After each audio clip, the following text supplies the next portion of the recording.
Good morning, guys. Happy Wednesday. Um, I am obviously outdoors in the Michigan tundra again this morning, and I am filming this video for my Sunday video, so it's going to be indoors, outdoors, like my Wednesday video is. And I just wanted to hop on and talk about more cold weather strategies because we are in the thick of it. We have been in the thick of it for almost 7 days now, and all the animals are doing great. But I just wanted to real quick show you my outdoor stuff that I am using, and then we'll talk a little bit more about it. First of all, I will list these below. These are doing great. My cold weather gloves, they are insulated somewhat. They're not great, but they are doing the trick even when my hands are getting wet.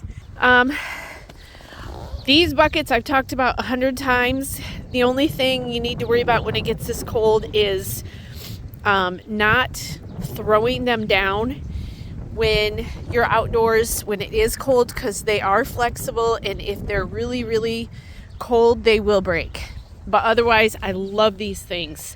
I have multiples, and I've talked about them before. And my new sled, which I absolutely love. The other thing, give you a taste, these were trails. We've got wind, so all of my trails keep getting blown in. So Scott needs to come out this morning and blow them out again. Everybody's doing good. The other thing I am using right now is the Presto Heat Dish. I am keeping this on only during the day.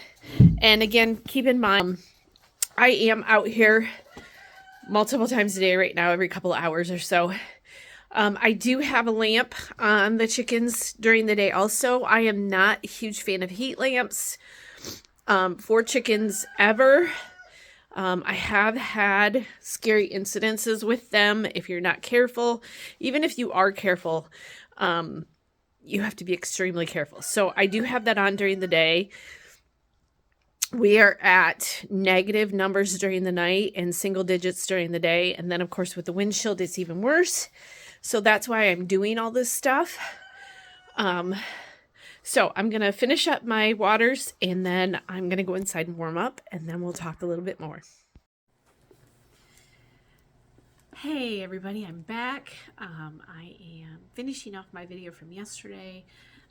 I'll put the two together when I edit them, but I want to talk a little bit more, go into depth about the products that I used yesterday, or what I showed you yesterday, and chat a little bit about that. As you can see, I'm back at my old spot this morning. If you saw on Instagram, I am in the middle of switching my office around. And so the place that I have been filming is a mess right now. It's a big mess. So I wanted to get this video finished so I could get it edited and uploaded before Sunday. That's when this one will come out, because our grandkids are coming to spend, or some of our grandkids are coming to spend the weekend with us. So I want to get it done today and get this all finished up. And I knew my husband had a meeting today right now, and so I knew it was safe to film without him interrupting me. So let's jump back into this. Yesterday outside, and I would film the whole thing outside right now, but today it is, I don't know, 19 out, and it feels lovely. So we are in a huge cold snap, or have been. Yesterday, I think it was, I don't know if it was single digits yesterday. So it is just too cold out, but I want to make sure that I'm showing you guys all the stuff I'm doing right now. The main reason why I do this channel is to give you one up from where I started at 20 years ago, pre-YouTube. I didn't have like a mentor or anything in my life. I just kind of jumped into this farming bit with no idea what I was doing. And the internet was young, and there wasn't a lot of educational things out there that I could find. And so that's one of the reasons why I'm doing these videos, or why I've been doing these videos, is so that you guys can see kind of real life, like I said the other day, the good, the bad, and the ugly of it. And so yesterday, I showed you my new sled. I don't know what I did without that sled for 20 years. So way back in the day when we had the small farm, I actually had a Little Tykes wagon. It was our youngest son's wagon, and he got to the point where he was just too old. Well, we used it for multiple things, but I did use it for farming and gardening then, and I used those Little Tyke things last forever. And so I used that for many, many years. And then I do vaguely remember on and off throughout those years grabbing the kids' sled to drag waters out and things like that. But I guess I never realized that there were such a thing as a utility sled, a big one, until we moved to the lake house. And the ice fishermen actually pack up all their gear into these things and drag all their stuff out to the water or to the ice. In order to go ice fishing. And so it kind of dawned on me then. I'm like, oh, that's a great idea. But at that point, I didn't have, when we moved to the lake house, I had downsized the farm tremendously. So it really wasn't a need. And now that we're here on 5 acres and have more than just the rabbits and the chickens, and with it being so cold out, I ordered the utility sled. I'm going to put everything down below in the comments. I think everything I'm talking about today, you can find on Amazon, and I will put the links down below. So that has revolutionized this last week because I was using my Gorilla Cart, which I love my Gorilla Cart. I would buy another one of those in a heartbeat.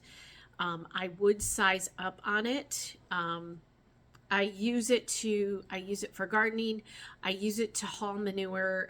When I clean the rabbit bottoms, I put it all in there and haul it to wherever I'm going to put it, whether it be the garden or out in our compost pile. So I love the Gorilla Cart. It has big wheels. I've actually replaced a couple tires on it. I've had it for probably, I'm thinking 5 or 6 years now. I've used that with no problems, other than I have replaced a couple tires. They cracked, and they have the big heavy duty tires on them, so you can get through terrain pretty easily wherever you're going. It does go through snow, but when you've got 2 feet with 3-foot drifts, it is a little bit more difficult. I'm sorry, I've got an itchy nose. And so so the Gorilla Cart's amazing, and I did use it last week for about a day. And then I'm like, I'm ordering a sled. So I ordered the sled, and it's amazing. So I can drag my waters out. I actually cleaned cages this morning. Today's Thursday, so today is rabbit barn cleaning day. And I just dumped the cages down, or the bottoms of the cages down into it, and hauled it off into the compost pile. And it was amazing. So it makes it a little bit easier for me to do. So that's one of the things I showed you yesterday, or at the beginning of this video. The other thing I showed you were my 2 buckets that I used for water hauling. Those are the rubber buckets you can get at TSC. That's the main. I still have not really, the dog's rolling down on the floor. Just kicked the chair. I haven't really found them anywhere else other than TSC. I'm sure you can get them through the company that makes them, and I can't think, is it Tuff? TUFF something, I think is the name of those buckets. They're the rubber buckets with the handles built right in. I love those things. I keep them all the time. I have 3 or 4 big ones right now. One I use to feed my rabbits with.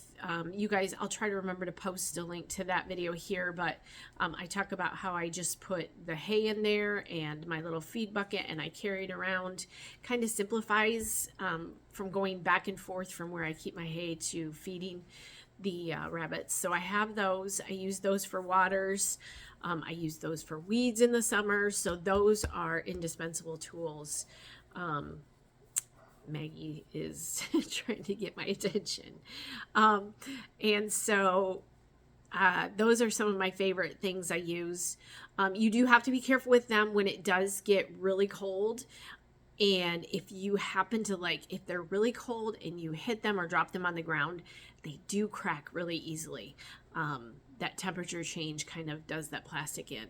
So I showed you that. I'm trying to remember what else. Oh, I have, it's almost impossible, and I've been following all the feeds because everywhere is cold right now. I mean, any folks down in the South, I've seen Tennessee at 3 degrees yesterday, which is crazy. And they've got lots of snow down there. So everybody's experiencing this right now.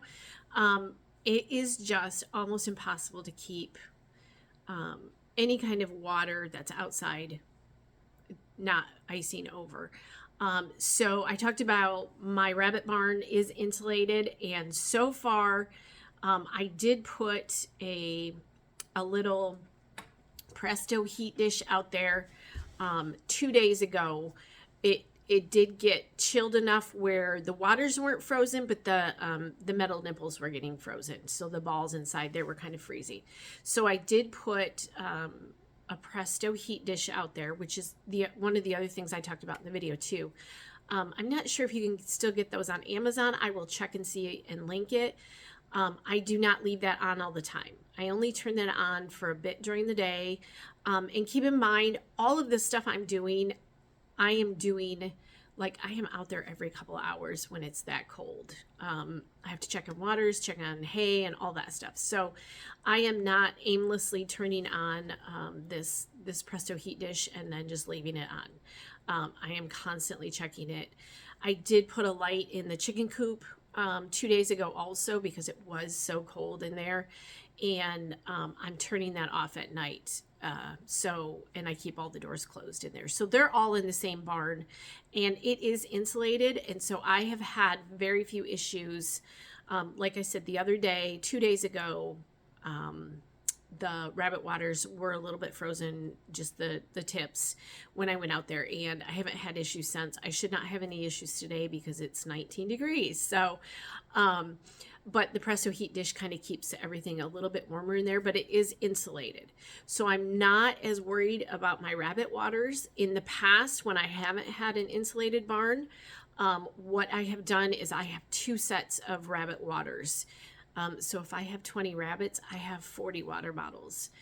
And that's just the easiest way I have found to handle the cold. So I always have kept one set in the house or in the garage connected to the house, and one set with them. And so I just flip-flop them sometime in the afternoon. So that's what I previously used to do. It's an easy way to do it. I have posted links to Amazon bottles that you can get fairly cheap. I think they come in a pack of 6 or 8. You can go back in previous videos. It was a summer video that I did this past summer where I talked about tools that I use and water bottles and things. And so it might even be a water bottle cleaning video that I did. If I think of it, I'll see if I can link a couple videos up here to help you with that. So the Presto heat dish, but then the rabbits outside in the colony, I have 2 out there. And I have the goats and some of the outdoor chickens in the barn. And I do have heated buckets, but they have to walk to get to them. And so the goats are very finicky in the weather. They don't want to walk in the snow.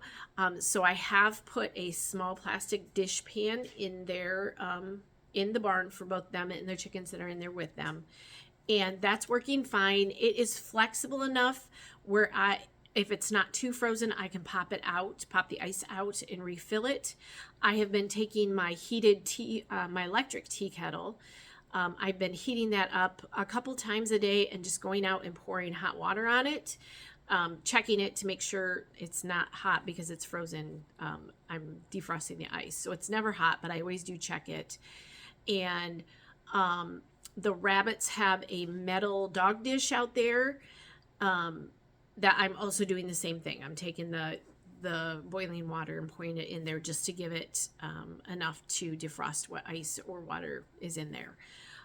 But I would recommend, and I don't have them right now, and I'm not sure what they're called, but I think you guys know, and they come in different sizes. They are heavy, flexible rubber pans and dishes. So they come in big sizes.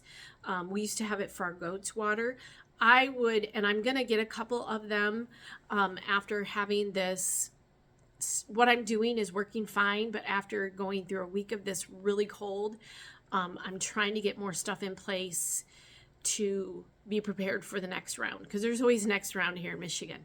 So they come in dog sizes also, and they're really flexible black rubbery dishes. Those ones are excellent because you can pop, and I've had them in the past, you can pop the ice right out of those. No matter how cold it is, how frozen it is, they're flexible enough, you can and they won't break. So when I used to have them, I'd flip them upside down and stomp on them, and the ice would come right out. So that's on my list to get. If I can find some on Amazon, I will link them down below also. I'm not sure what they're called, but I'm pretty sure you guys know what I'm talking about. So I think that's all the stuff I showed you in the video yesterday. Yeah, so I hope this helps. If you have any more questions for me, please put them down below. I always enjoy answering your questions if I can. So that's cold weather strategies part 2. And yeah, I hope you guys are staying warm wherever you are. And I hope you guys have a fantastic day. Again, today is Thursday. This will be up on Sunday for my Sunday morning video. And stay tuned. I'm filming a couple more videos today, I think, for next Wednesday and the following Sunday. So, I keep worrying I'm going to run out of ideas, but I keep having stuff come through. I've got some exciting stuff happening. I'm not going to share it yet because I don't know all the details, but there are some things coming soon that are really exciting, and I'm going to be a part of it. And yeah, so stay tuned for that. I'll be making an announcement here shortly. So I hope you guys have a fantastic Sunday afternoon, and I hope you get to create something today. Bye.